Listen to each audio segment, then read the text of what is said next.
Hello. It is Wednesday, February 6th, first Wednesday of the new month and second month of the year. And welcome. This is the Red and Black Sports Report on 90.5 FM, WUOG, live at the Tate Student Center here in Athens. I'm your host, Quentin Van Hooser, joined by the wonderful, most beautiful people, Colin Hughley, your sports editor at the Red and Black, Jed May. Beautiful. Yeah, I don't know where these most beautiful people are, but you know, me and Colin are here too. Right, yeah. Well, mine's sneaking in. That's really where the beauty's coming There from. he is. Joined by Mayan Patel, Colin Hughley, and Jed May is back on the show for a second time. He is here, and we are excited because it is National Signing Day, folks. Sort of, I guess, right?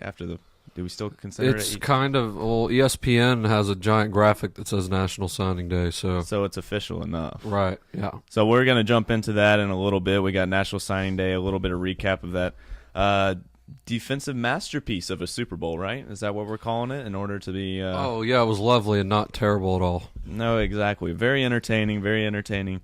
Well, we got to go over a little bit, though. We had our Georgia Bulldogs in that one, and Sony Michel with the lone touchdown in that defensive masterpiece. So, but again, reminder, today is Wednesday, which means tomorrow we can pick up your copies of the Red and Black, your weekly copies to get your sports stories, your sports fix, whatever you guys need. But make sure you pick those up tomorrow. So, but let's hop right into this amazing, entertaining Super Bowl with the Patriots winning 13-3. Everyone was right on that predictions wise last week.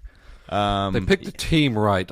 No one picked the flow of the game right. No, they did not. But Colin, I will admit, Colin did predict that Todd Gurley would have 40 or fewer rushing yards, and he had 35 yards. I know all you people out there listening heard me say Todd Gurley is going to rush for maybe 40 yards and just scoffed like, who is this clown? Well, this clown was right, and you were not. Colin knew before anyone else said that. Was Gurley just not 100%? Is that? I mean, they haven't come out and said anything. Is that what the belief is? Well, I was watching SportsCenter yesterday morning, and they said something about the next gen stats and how he was, in terms of measured speed, he was the fastest guy of any point. Fastest guy of anyone on the field. I think he hit almost 20 miles an hour. And, when the 115-yard run that he was able to get and in they the game. showed, I mean, they kind of made it a big point that he was running, and it was him kind of, colliding with Patrick Chung that ended up breaking Patrick Chung's arm. So that's kind of I don't know, I mean, that stuff just happens in football sometimes. But, when you hit almost 20 miles an hour, it shows, at least leg, ankle, foot-wise, he seemed to be okay. So that was a weird question mark, just kind of strange whole situation behind it. So what do you make of it, Mine? Yeah, I thought going off what Jed was saying, it was kind of funny. Sonny Michel on Jimmy Kimmel Live on Monday night right after winning. Man. Kimmel asked him, hey, so did you get to, say hey to Todd or anything after the game? He goes, no, I think he was the first person in the locker room. Kimmel goes, yeah, it makes sense. He's the fastest guy on the field. So he got back before anybody else. And so that gave me a nice little chuckle. And so I don't know what to make of it. I mean, the Rams still had their chances. It was a close game, and Jared Goff didn't play well, but it was 3-3 in down the stretch of the ball game. And so I don't feel bad for him. Let me defend Goff for a quick second. He did play terribly, but right before he threw the interception, I think it was the play before, he made a beautiful throw to Brandon Cooks in the end zone that hit him in both hands while he was blanketed. Was it beautiful? And it got looked stripped like it was out. A dying duck up in the air. It just got left up. This is not the interception. This is the play. No. I'm talking about the Brandon Cooks one where what was it? Devin McCourty was able Someone to broke it up. Well, it hit Brandon Cooks in both hands while he was blanketed. I consider that a great throw. And, he just didn't reel it in, and then he just tried to go to the well too many times because Goff had no idea what to do. The Patriots were pressuring him on the inside. The Rams' offensive line was absolutely exposed. McVay had schemed it to where they would not get exposed all year, but when you're going against the best defensive mind in the history of football, you're getting exposed if you're weak in any area. And isn't it just crazy that in the biggest – it always seems like in the Super Bowls or in the biggest games, it's the Patriots – you just think of the Patriots defense all year, and they're just a bunch of no-name guys that they don't have that one big players, right. You don't think of that one big defensive star, and then you get in the Super Bowl, and they're like you said, Colin, they're pressuring Jared Goff all night. They make. Well, I thought when Patrick Chung goes out, I thought that at that point, right? He's the goes one, in. the one recognizable. Of course, he's been there for probably just about as long as Brady has. It seems like. Still, he goes out. He's part of the core group, and at you least. shut down the best offense in the NFL and hold him to 3 points. it's wild stuff. Yeah, well, it's not the game that we all expected, and based on our score predictions from last week, but everything else other than that, any other talking points, halftime show, disappointment.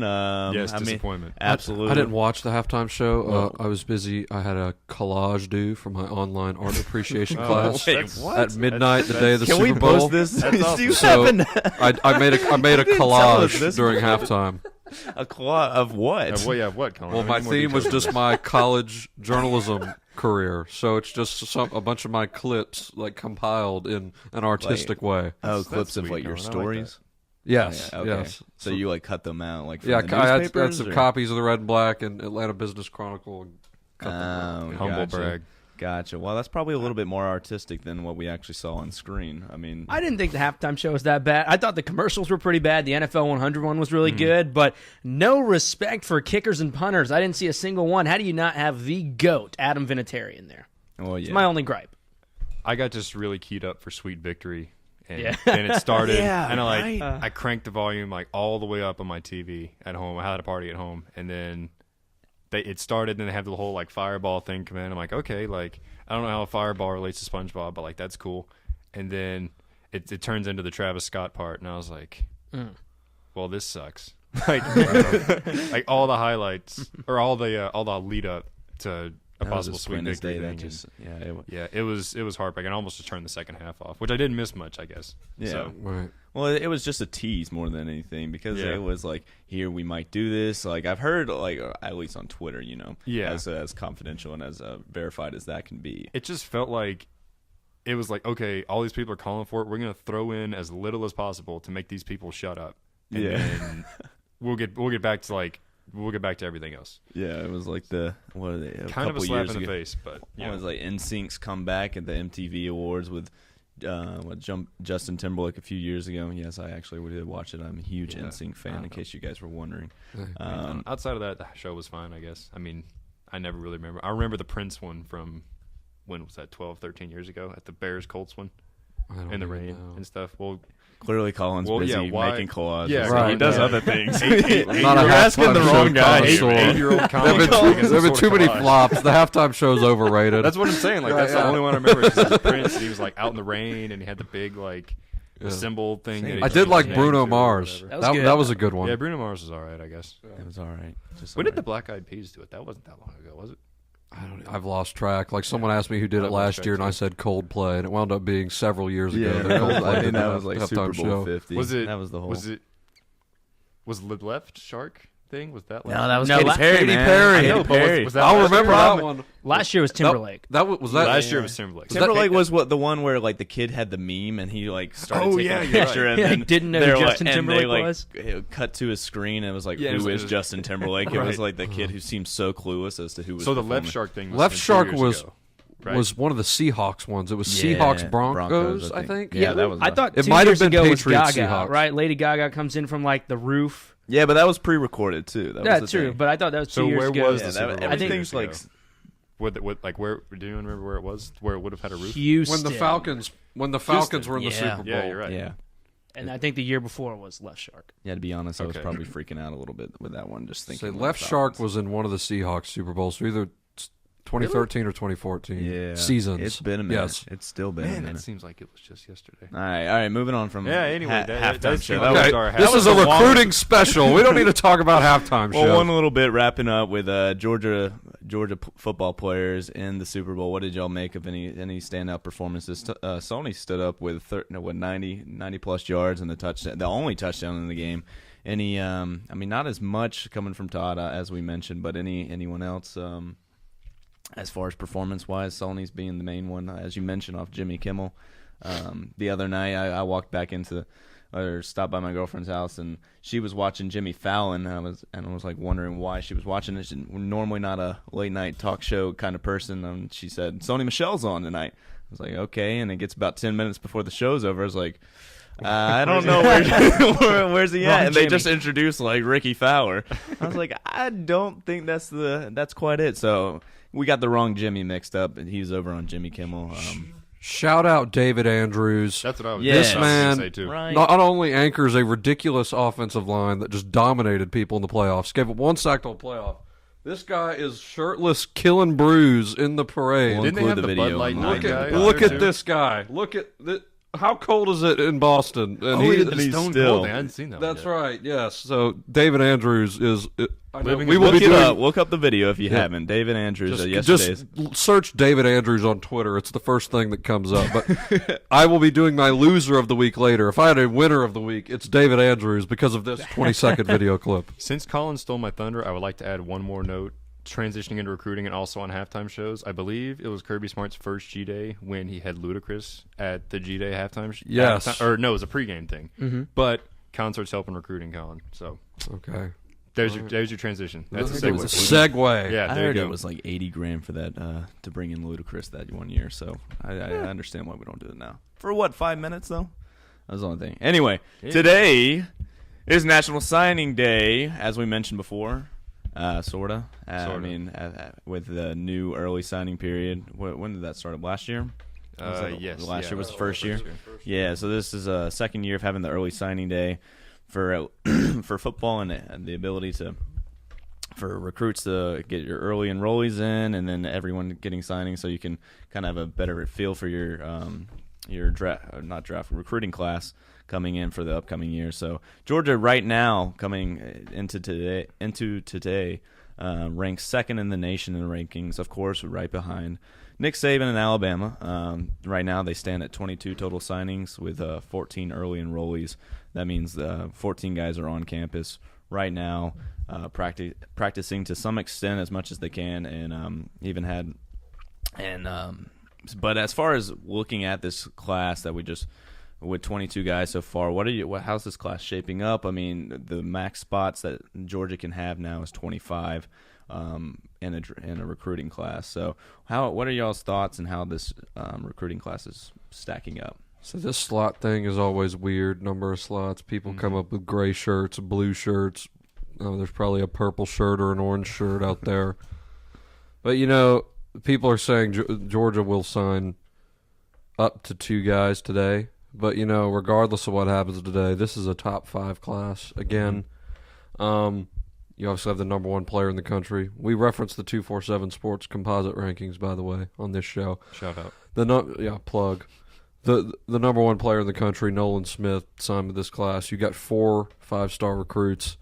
It's hard to live up to the 7 5-star recruits you signed last year, but still another really excellent class, regardless of what happens today. What are you guys excited about? As far as looking at the class, is it more defensive based? That's what I'm seeing.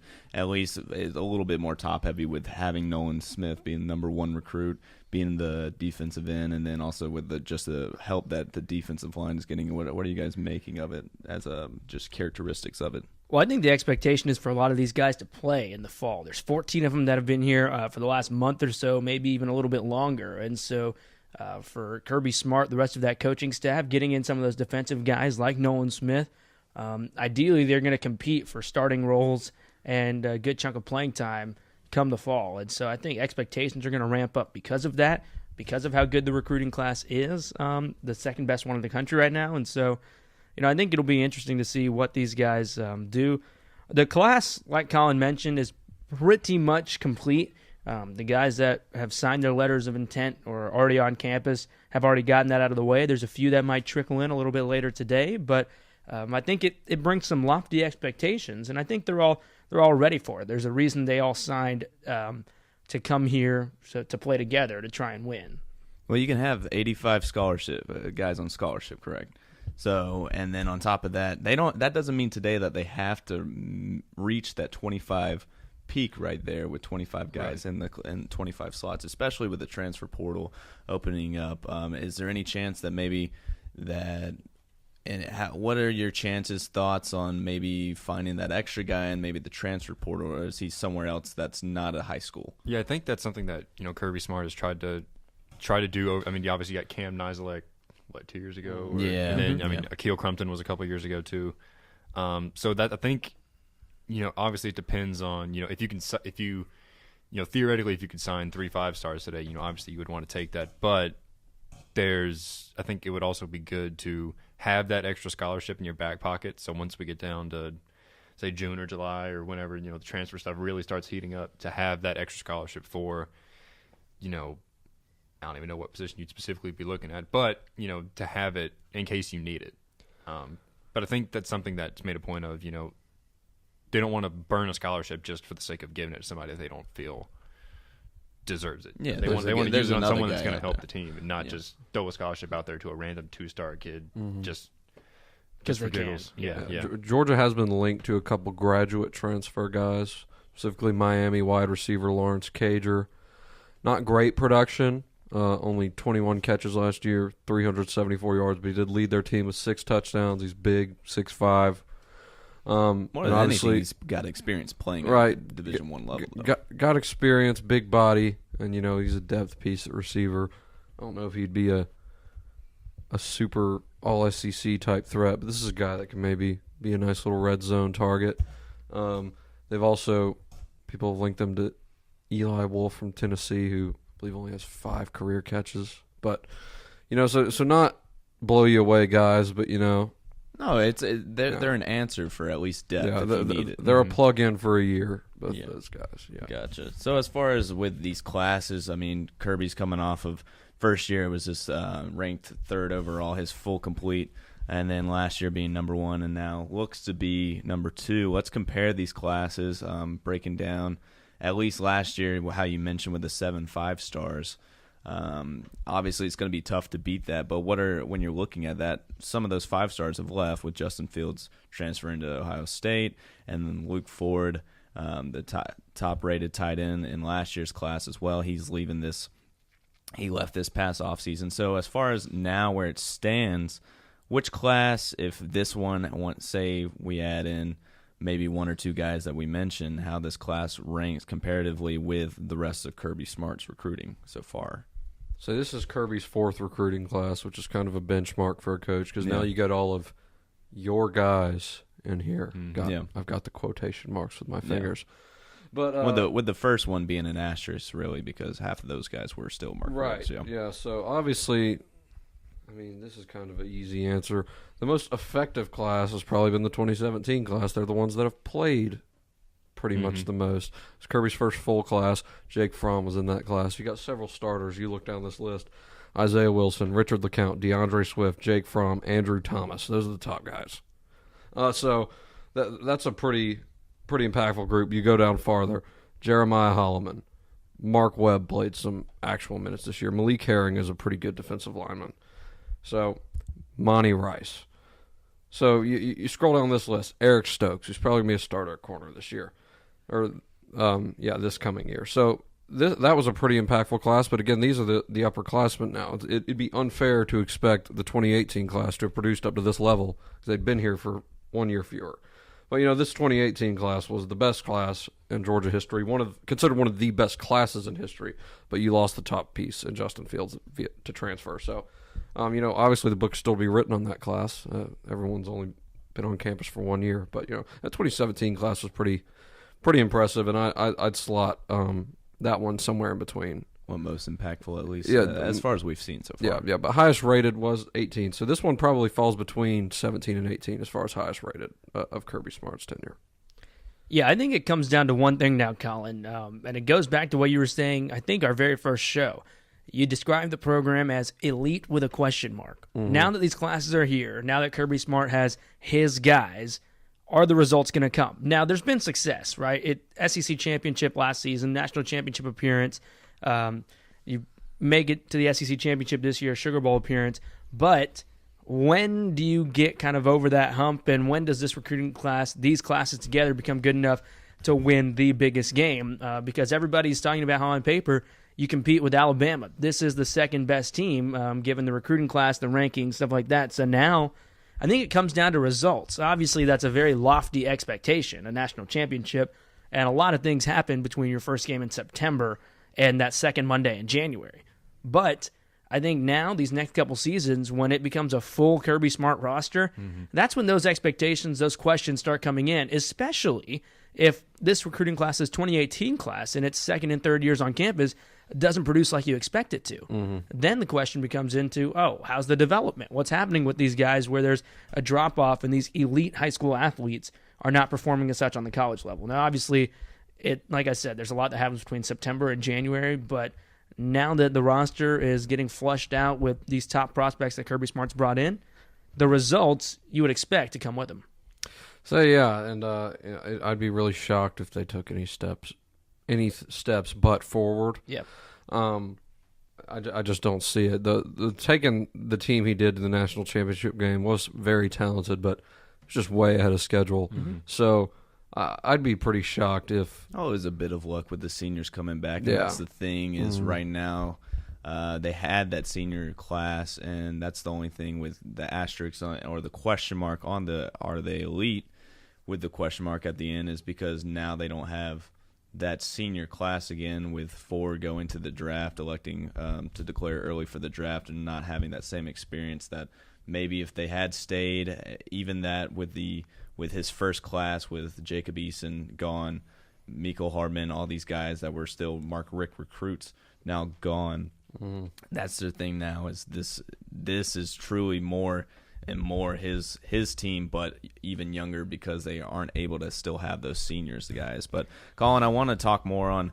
We're moving into the editor's marks. I want to get your opinion on it. You wrote a column or a story this week, a lot of great facts on it about some of the potential targets for UGA this or today actually for today on signing day. So as far as, can you break down that story that you wrote earlier this week and kind of discuss on who you think Georgia should go for, who they've got? Give us your editor's take on today for UGA. Okay, so I published a story in the Red and Black. We ran it yesterday. It's just 5 targets to watch for Georgia, and we'll run them down. Like I said, Georgia will sign up to 2 guys today, probably anywhere from 0 to 2. There are 5 names on this. One of them, Jonathan Mingo, was an Ole Miss commit. He has this morning reaffirmed his commitment to Ole Miss. It looked like Georgia was in the market for a wide receiver. There are 2 names on this list that are wide receivers. Not going to be Mingo, but the higher touted guy was 5-star George Pickens. He's one of, if not the best players that will be available, that's still available, did not sign early. We'll see what happens with him. Georgia's been in the mix, so he's committed to Auburn currently, and I believe he also took a visit to Tennessee. And then Kaiir Elam is a cornerback from North Palm Beach. Yeah, what do you make of that one so far? Who's contending with that? So it's a Georgia-Florida race. Kaiir Elam's uncle, Matt Elam, played at Florida for 3 years, from 2010 to 2012. He was an All-American, his first-round draft pick. So family ties to Florida, but Georgia's been really in it. Obviously hired new defensive backs coach Charlton Warren away from the Gators on January 19th. Yeah, how big is that, do you think? That could be a large factor in Elam's recruitment, but you know, if he loves Florida enough with the family ties, it might not matter. But that obviously helps probably. So going down the list, a guy I do think will be signed today by Georgia is Brett Seither. He's a tight end, 3-star recruit, but Georgia's pretty thin at tight end. You're bringing back Charlie Werner is really the only guy who's really played significant snaps, and other than that, you've signed Ryland Goody already, and a 4-star tight end, who's really big guy, and then you bring back John Fitzpatrick, who's a freshman from last year. So I believe they're looking for another tight end, and Brett Seither will decide between Georgia and Alabama today. And then also on this list, Nick Cross, another guy Georgia's trying to flip, Florida State commit.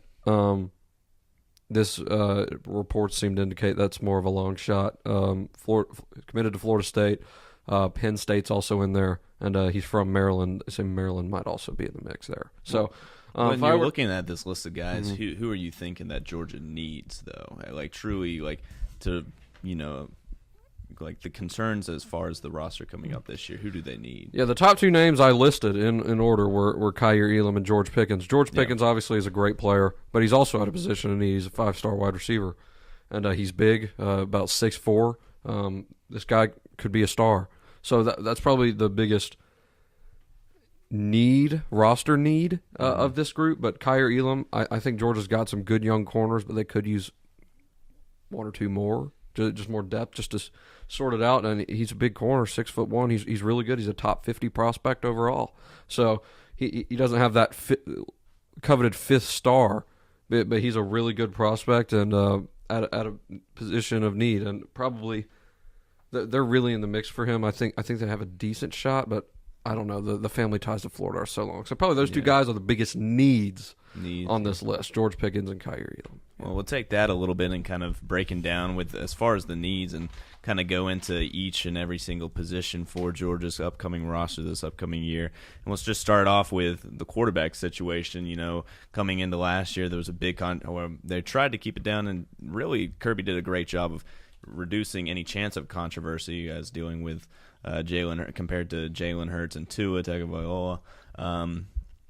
At Alabama with their quarterback situation, there really wasn't a quarterback controversy with Justin Fields, Jake Fromm. You know, Fromm getting the start, and he was their guy from then on.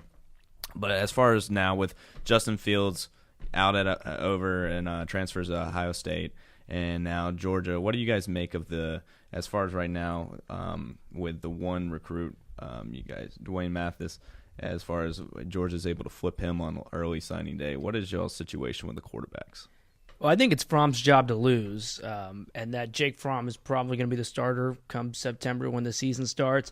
But, I think the biggest thing that Kirby Smart, that everybody's tried to do in practice with Fromm and Eason, Fromm and Fields, and whoever else is there in that quarterback room is breed a culture of competition, and that nothing is a given, that you earn your spot every single week, and so to make them compete at the highest level. So I think Jake Fromm's right now pretty solidly sitting in that starting quarterback role, and I wouldn't expect that to change unless anything drastic happens.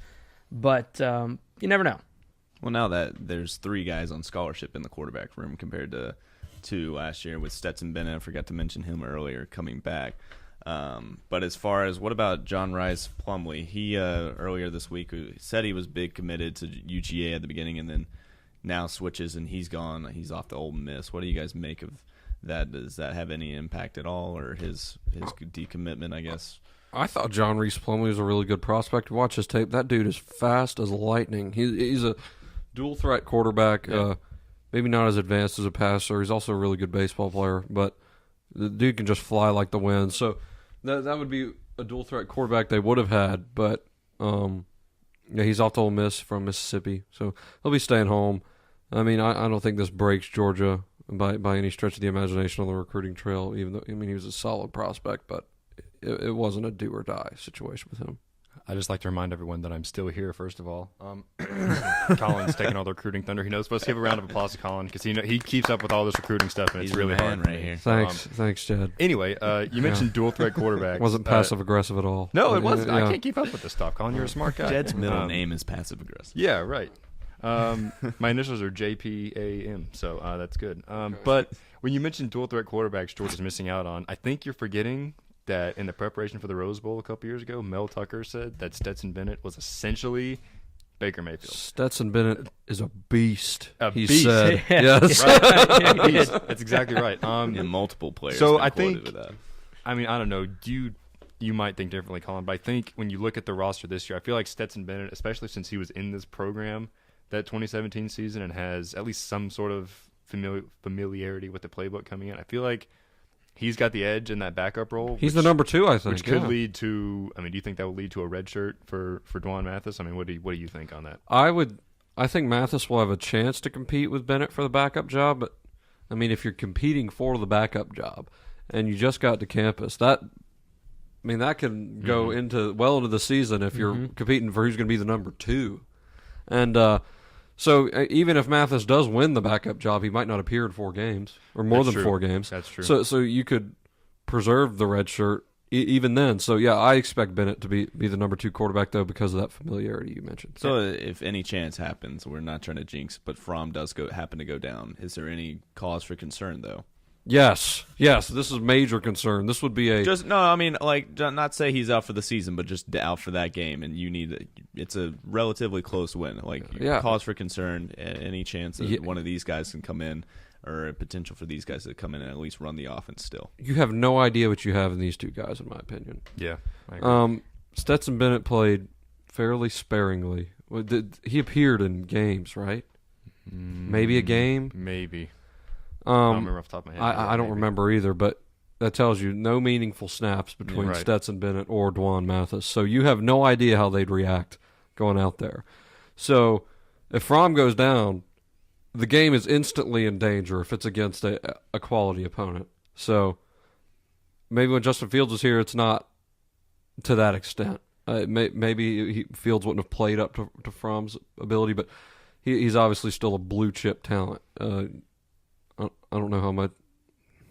Yeah. There's just so much uncertainty with both of those guys. You don't know how they'd react. We haven't seen either of them play like extended periods of time in college. And I think this makes me 2 for 2 on segues today. But I think if there was a team that would be positioned to have a backup quarterback come in and maybe not fall off drastically, it would be Georgia, just with the running game that they have. Yeah. The ability to, because that's what they want to do. I mean, that's the identity anyway, is pounding the ball. So.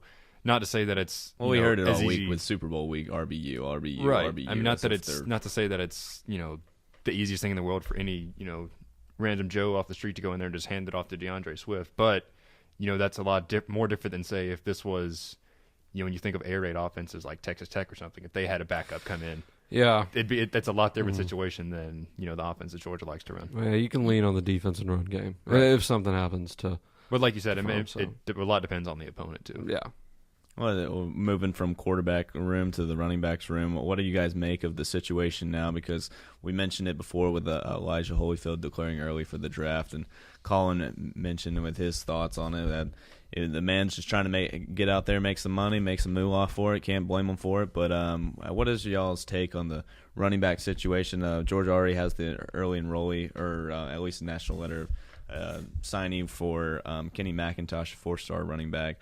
What do you guys make of the running back room and the running back crew? Well, I'll say it again. I'm excited to see Zamir White. It feels like he's a brand new recruit at this point because he didn't play last year. Now, obviously, you don't know how a guy's going to bounce back from 2 ACL tears. That's no minor injury. That's a big deal. And so you would hope that he comes back full strength and healthy and able to compete. But for me, it feels like Zamir White's a completely new back in this class, that he's just added into that. And then you've got guys that have already been here like James Cook. Throw DeAndre Swift into that mix. And so the running back room looks pretty good. And again, I think it goes back to kind of breeding a culture of competition and who's going to earn the reps. I think something to me that's interesting, I mean, you mentioned Zamir White. When I look at last year, I feel like spring practice, like every day going out to practice, was what's Justin Fields look like today? I think Zamir White is that guy this year. Like and especially because he tore his ACL. It was fall practice. He tore his ACL, right? Mm-hmm. I remember it. So, I guess he's, 6-ish months removed from it'll be like he's at that point where by Sugar Bowl time he wasn't right. Really, he's not all the way back by any means. He was so still it'll be running. interesting to see how much he does. But I think another guy is I just want to see who, because obviously last year it was Swift and Holyfield kind of 1A and 1B. So who is? I feel like Swift still got the whole 1A thing now, but who is that 1B? Is it Zamir White that comes back enough? I'm kind of interested what happens with James Cook, because I feel like he got a lot of carries earlier in the season, and then as the season went on, that kind of diminished for some reason. Was it because DeAndre Swift wasn't entirely healthy at the start of the year and they wanted to roll more people in? We never, I guess, really got an answer on that. But, it'll be interesting to see, especially because last year I feel like he was a smaller dude, so has a year in the strength and conditioning program. Is he a bigger guy now? Will he be a bigger guy now? Maybe more, not willing, but more able to withstand the, physical beating you're going to take in SEC games. So basically, it's not DeAndre Swift that I'm interested to see. It's everyone after him and who steps up to kind of take that 1B role. Well, as far as with Kenny McIntosh, the new guy coming in, where do you guys see him sliding in?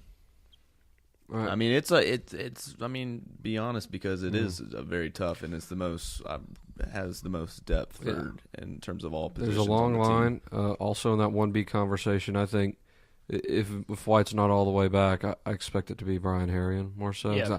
I think they use Cook in more of kind of like an all-purpose swing pass, screen pass, use him in different ways type role. So I think McIntosh slides in behind those 4 guys that have been established. But Kirby mentioned on early signing day when asked about Kenny McIntosh, he gives them something they don't have. He is huge. Right now he's like 6'1", 215, 220 with more room to fill out. This guy is a load. So you remember all those issues at the goal line we've seen last year, stuffed 4 times in a row against Florida? That's not nearly as much of an issue when you got a 230-pound monster back there. That's not something they had last year.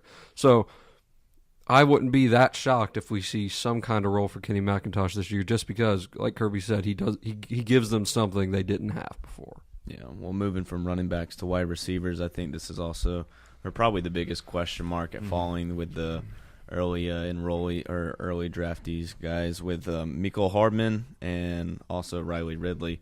Any expectations? Did you guys expect that to happen for when you got the news that they declared early? I honestly, truly didn't believe at least Riley would declare early. For that one. I wasn't that surprised. I wasn't that surprised. I was They're more both surprised solid prospects about Mecole only because when you look at him, obviously he's only played receiver here his sophomore and junior years. But I see a good punt returner. Right, I see a good punt returner now. But I think my personal thought was if he stayed here and got another year to develop his receiver. I mean, obviously he's blazing fast. He's got all the. He's got first round pick upside, maybe. Right. Which and all it takes is one team to see that upside and take you in the first round, and then it doesn't really matter what all the other teams think. But me personally, I thought that he might benefit from another year here, just to, I guess, continue fine tuning his skills at receiver. But like I said, if he, I'm sure he's one of the most athletic kids I've ever seen. Who's going to blow away the combine, I'm sure. Yeah. So, all he's got to do is impress one team and get taken in the first round, and then it doesn't really matter. So, other than that, I wasn't really surprised at anybody leaving. But as far as with this recruiting class now, the 2019 class, any hits or misses at the wide receiver position that you wish Georgia had?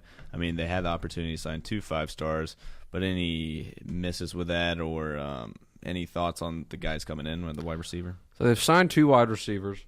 Dominic Blaylock has been the most hyped one.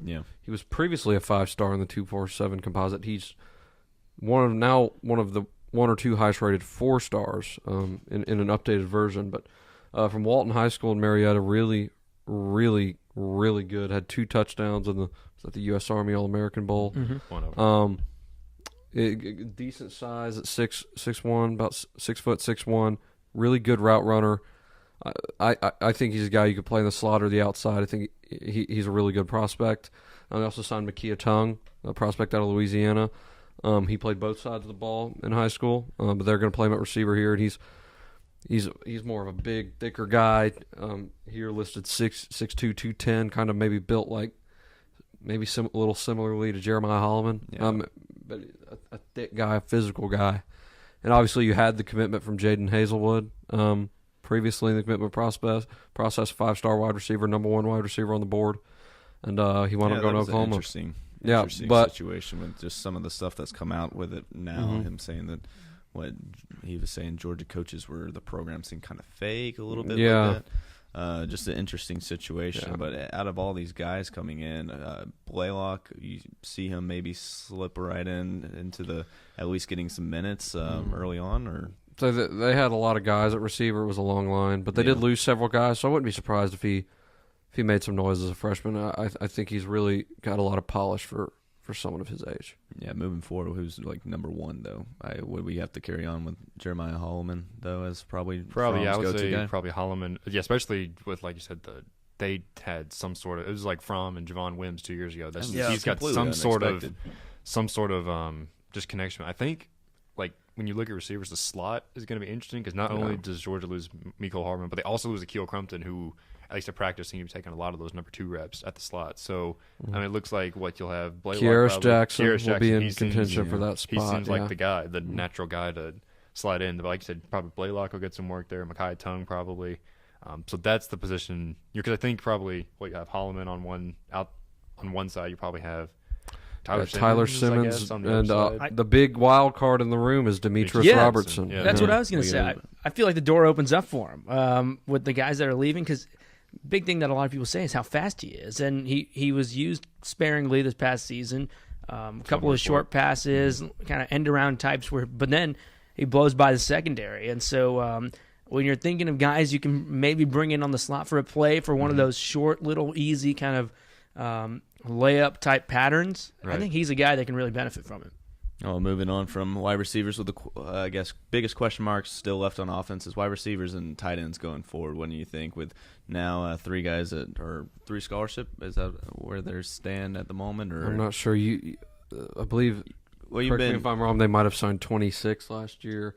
There's a lot of rules and ways to sign more, or then maybe you have to take one less or so the next year. I'm not entirely sure, but I have seen that they probably won't sign more than 2. Yeah, as far as with the tight end situation, when you mentioned Brett Seither, right? Mm-hmm. Is that a good? He's more of the biggest need today. I feel like for them looking at the tight end situation with him. Yeah, obviously Georgia's tight ends. A lot of what will get you on the field is blocking. Yeah. Charlie Werner will, unless something crazy happens, be the starter at tight end. But that number 2 spot's wide open for. And you'll see Fitzpatrick, Ryland, Goody compete for it. If Seither chooses Georgia, he could compete for one of those spots too as a second tight end to primarily block. Probably that's what would get him on the field early. I gotcha. Well, yeah, with the whole situation with the guys leaving early for the draft, that kind of leaves more question marks on offense going forward. But this draft class, very defensive heavy, as we mentioned, with just breaking down defensive line, linebackers, secondary. What are you guys making? Who's impressing? Who do you expect to come in and immediately make that impact into the team with the guys right now are coming in with this upcoming class, though, when you look at this class? So they're studs defensively in this class. 3 of their 4 or 5 stars are defensive players. Of their 14 early enrollees, I believe 9 of them are defensive players. You've got guys everywhere, and it might be some of these studs, it's hard to break through the positions. When you look at Nolan Smith, obviously the number 1 player in the country. They need edge rushers. They've got blue chip edge rushers that maybe just didn't get that are going to get more of a chance this year in Adam Anderson and Britton Cox. And then you got, but I think more the guy who's most suited to be an immediate contributor, this might be a cop out, is the JUCO transfer Jermaine Johnson, an edge. Did you watch Last Chance U? I did watch Last Chance U. Last one. Yeah. But he wasn't even on it, though. I mean, he was on the team, but he was not one of the featured players in there. Yeah. But I do remember seeing, I believe, wore 11 at Last Chance U. You saw Jason Brown tell a recruiter 11 is an NFL guy. So I remember that. I'm like, oh, okay, this guy just picked Georgia. But yeah, so he's probably best suited just because he's more grown, more developed than a high school senior would be. The guys like Nakobe Dean, the stud inside linebacker, you've got a line behind some of these guys here. So Jermaine Johnson, I think, is best suited to contribute immediately. What about y'all? I personally, I'm excited to see what Trayvon Walker comes in here and does. At the defensive line spot. I mean, obviously, you return Julian Rochester and Jordan Davis, but defensive line, I feel like has been and Trayvon's not an early enrollee, correct? Right. He's an excellent basketball player, so he stayed to play basketball at Upson Lee, and actually was just named co-region player of the year in his region. So we won't see him at G-Day. I mean, he's listed 247, has him listed at 6'5", 285 right now. But I just feel like defensive line has been one of the spots where maybe Georgia recruiting hasn't been where I'm sure Kirby Smart would maybe want it to be over the past couple years. But like you said, not just Trayvon Walker defensive tackle, but all across the defensive line, this is a pretty strong class. So I feel like, I mentioned those guys like Blaylock and Makai Tung that have a chance to come in and play on offense. I feel like Trayvon Walker has a chance to come in here and, not that he's the type of guy to, be number 1 on the depth chart from day one, but if he comes in and impresses this coaching staff, I feel like he's got a shot to crack the defensive line rotation, early and often pretty early in the season. Oh, is that the biggest boost that they're getting is on defensive line? I think so. I think that a lot of times they can get overlooked on how games can be won in the trenches. And yes, Georgia has those edge rushers that have been highly touted and maybe not produced as expected. But, the quickest way to get from one point to another is a straight line. You're seeing that a lot now in the pro game where some of these top-tier guys that are getting after the quarterback are lined up right over the center because these quarterbacks are adapting. They're getting rid of the ball quick. They're throwing the slant to their speedy wide receiver before the guy on the end can get there and gets double teamed. So if Georgia can find a guy, maybe 2, that they can stuff into the middle to add to the pressure off the edge, I think that will really help give an advantage. And I think this defensive line class is the foundation of the defensive line because this year, Julian Rochester's a senior, David Marshall, Tyler Clark are both seniors.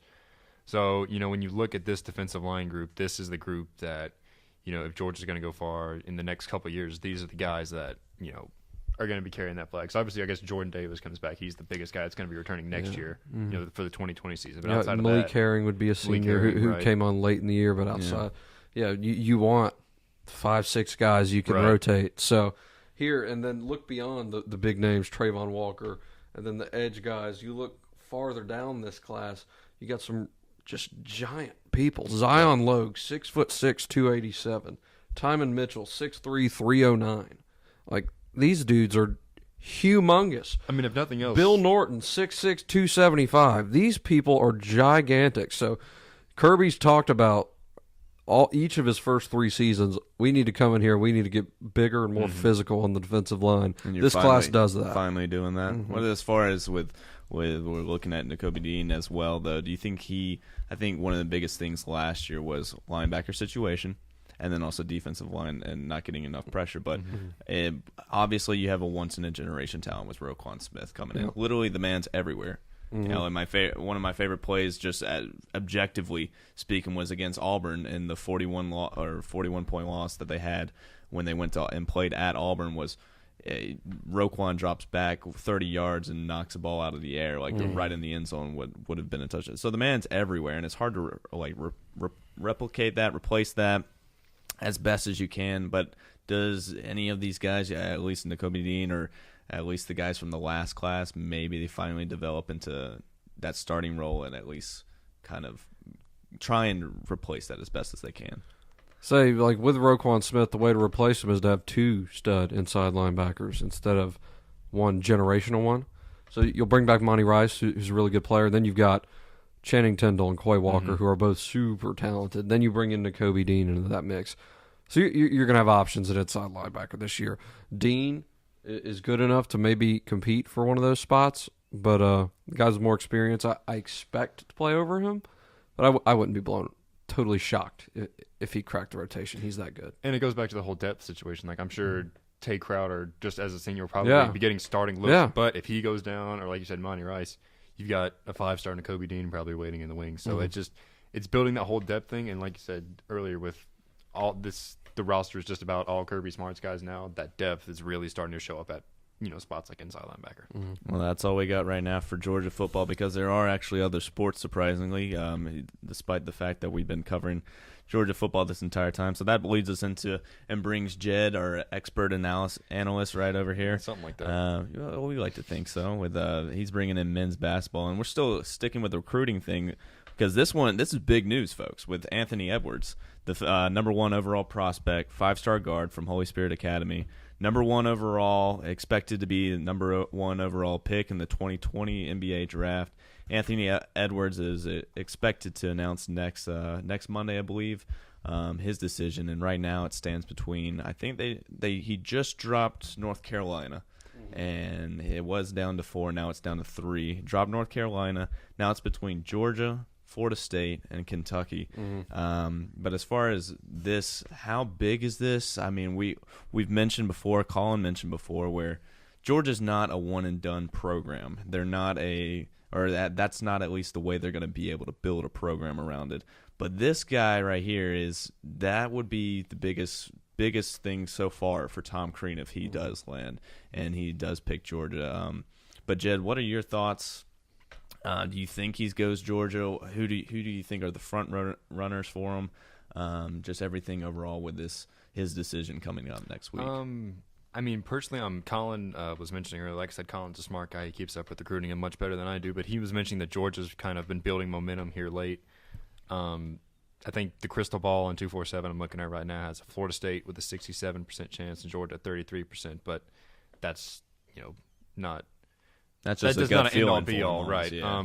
But I think and I think I mentioned this on the first show I was on, however many weeks ago that was. But like basketball recruiting is different than I feel so much different than football recruiting. Because you have fewer players on a team, so one guy like this makes so much of a difference. And I think he's the guy that we've talked about that they need at least a guard coming in, maybe slot him in at point guard perhaps. Right, and it's just not only would this obviously benefit Georgia. I mean, you think about pairing Anthony Edwards with a junior Rayshawn Hammonds and a junior Nicholas Claxton that will have had, I guess, probably a year and a half in Tom Crean's system by that point. It makes you think Georgia could be in a position to win multiple conference games next year. But I just think it makes, not only will it help for next year, but it shows other recruits down the line, especially if Edwards comes in, has a great year, and gets drafted, say, top 5, top 7, or whatever. So recruits you can come here. Is he a program-changing recruit when you do if you land a guy like this? That depends That's on the thing, because where you go. So this guy's the number 2 overall prospect in 247 Sports Composite. In the last ESPN 2020 NBA mock draft, he was projected as the number 1 pick. 6'5", shooting guard, number 1 shooting guard in the country. This guy has a super advanced skill set.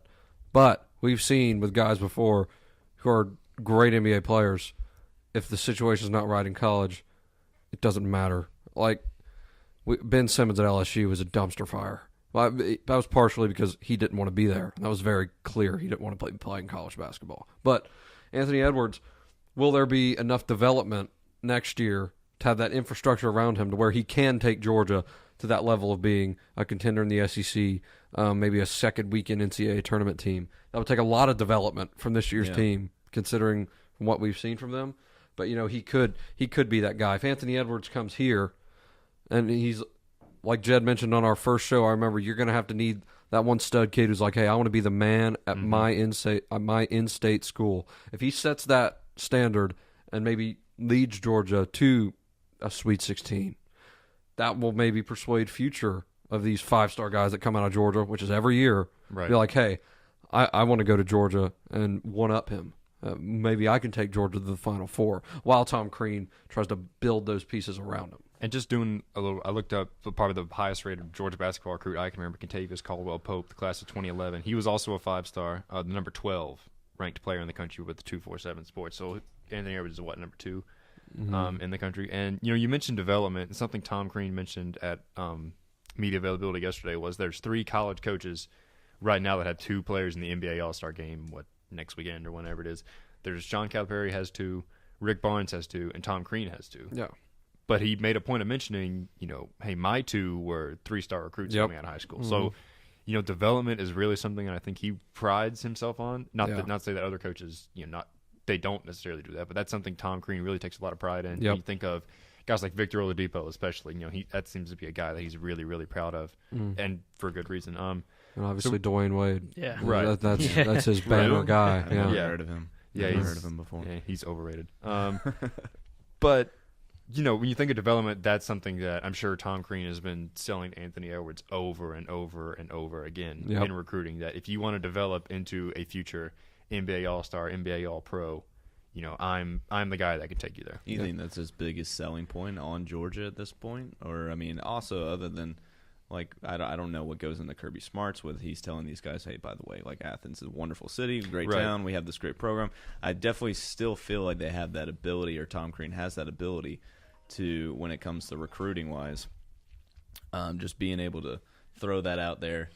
And my phone just rang. Who is it? Who is it? Studio. I don't know. Might be our first on-air caller. It's some number I don't recognize, but they've called me many times and never left me a voicemail. So it's a robot. I think it is a robot. I think it's Anthony Edwards about to call in and make a decision. Is he going to leak his decision to me? Is that what this is? Absolutely, man. So Colin has a stalker. He's about to go from Georgia, then he's about to go to your Dallas Mavericks. But as far as when it comes to selling Georgia, do you think it's somewhat of his system that he's trying to do?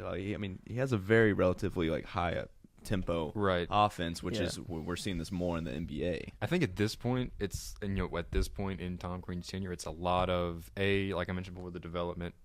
B, it's a lot of 2, I think, being the first guy, the first in-state kid to come here and try to turn this basketball program around. And 3, Crean mentions it all the time, and I don't know how much of it is him just talking because this is what coaches do, but he always mentions there's so much at Georgia beyond life after basketball, the academic side of it, which I don't know, for a kid that's considered to be one and done, I don't know how much the academic side of it is that convincing. But we all saw how that worked with Ben Simmons. He essentially stopped going to class second semester, right? Yeah. So, but still, that's something that you can at least sell the parents on. So I think at this point, it's a lot of, be the kid that, starts the tidal wave of recruits coming here trying to turn this program around. And I think, it depends on the kid. If Anthony Edwards wants to be that guy that sets the tone of a program like this, then I feel like Georgia's got an advantage. If he wants to go to a historical program like, Kentucky's in his Final Three, if he wants to go there and play with a lot of other highly touted 5-star recruits, then I feel like Kentucky's got an edge. And then Florida State's, another program that's been getting a lot of good kids in lately. So I think it just depends on what – this is such a roundabout way to get to an easy answer, but I feel like it just comes down to what Anthony Edwards, is really looking for in, these last 3 schools. Also critical in this process, his final official visit this weekend will be to Florida State. So they're going to get the last word. And that could be critical, but maybe the allure of being the man in your state is enough. But Florida State, I mean, they've got a lot to sell. They were in the Elite Eight last year. They were in a really close game, very close to going to the Final Four. And they've got a solid team this year too. So, well, I think one thing that Tom Crean, going back to what can he pitch to Edwards about being here, that he can be a leader, like you guys were mentioning, be the pioneer of the first guy to kind of stay in state. But he can come in, make a difference, and make the guys around him better. If Anthony Edwards is coming down the court with the ball in his hands, gets double-teamed, maybe finds a wide-open Nick Claxton, or he can elevate the players around him, and that's something that Colin was talking about a little bit earlier, and that great players come in and make everyone around them better. They elevate their game. They make the standard of play higher, and as a result, the team plays better. And so I think that's something he can do, and I think that's definitely something Tom Crean has said to him. Hey, you can come in, make an impact, make the team around you better, try and make a deep run. Well, final decisions, where do you guys think he's going to end up? Jed? I feel like he probably ends up in Florida State. Yeah. I personally feel like I said a million times, I'm not as in tune with recruiting stuff. But that last official visit I think so. I think that's generally a pretty good sign. But, I mean, when he's down to 3 schools, Georgia at worst has a 33% shot. So you never know. Guys, does he stay in state? A lot of smart people covering recruiting seem to think Georgia can pull this one off. I'm just skeptical. Florida State has been considered a front runner for him for a long time, and that last official visit, I think there's a lot to overcome there. Yeah, I think Kentucky is out of the conversation. I don't think he's going to be there. Obviously, anything can happen, but I think it's between Georgia and Florida State, and I genuinely don't know where he'll end up, but I tend to agree with Jed and that last official visit, having the final word, might make a difference. Well, if he goes to Florida State, well, he won't. It's his loss because he misses out on Callie and Tito's week to week. So I mean, that's the biggest thing. Mm-hmm. That's the only selling point I would throw his way with me and my restaurants that I've got for him. But Little Italy too. Shout out to Little Italy. Very much so. Deep dish. I hope Wilson hears that. Deep crust or a thick crust. Well, that wraps up our recruiting for you guys, but not so fast. Yeah. You thought we got away from it. Yes. It's Colin's Loser of the Week. Colin, all right. Who is your Loser of the Week? I'm going to plug mine on this one. He had a great idea for the Loser of the Week this week. I had some ideas, Sean McVay, anyone who hired a Sean McVay disciple to be their head coach. But the real loser today, and we can play any type of sad music in the background, the real loser is National Signing Day because it's dead as a doornail. The early signing day is the new National Signing Day. I'd like to motion we stop calling today National Signing Day because it's a wasteland out there. There's not much going on, and it's really sad because this used to be a holiday. 2 years ago at the Red and Black, we're sending people everywhere. Oh, yeah. We got 10 people in the office at 7 in the morning. They're bringing in breakfast. It's all hands on deck, and now we're waiting on a 3-star tight end to announce his commitment at 1 o'clock in the afternoon, 1:30. So it used to be lots and lots of fun here on this February day, but they had to go ahead and move it up early and well, now this ruin all my good fun. Well, now this means that you have to go to your walking class and you have to actually go to your PE for your final, right? Is your walking class? Yeah, I do have walking, but the commitments are during walking. So of course, the only 2 well, you're still able announcements are during my one class on Wednesday, of course. So are you skipping today? I don't know. To be determined. To be determined. Stay tuned, folks. Yeah. It's official. Jed has signed his letter of intent to go to tennis today in about 10 minutes. Well, so I just got that. Apparently, we have a free day in Ramsey today, so I guess I'm just going to go walk around. I get to do walking like Colin. There you go. I'm going to walk around in Ramsey somewhere. Y'all can go walk together, hold each other's hands. Yeah, so. Colin, come walk with me in Ramsey. Well, that's all we've got for you guys. Thanks for tuning in this week. This is a Red and Black Sports Report. Make sure that We'll make sure to have this up on SoundCloud, iTunes, wherever you get your podcast fix. Make sure to subscribe to our YouTube channels. We've got press conferences, interviews, all that, more video coverage, hopefully a few stories coming up here soon. And tomorrow is a big day. Pick up your copy of the Red and Black and the red bins throughout campus. But as always, thanks for tuning in, and we'll see you next week. Adios.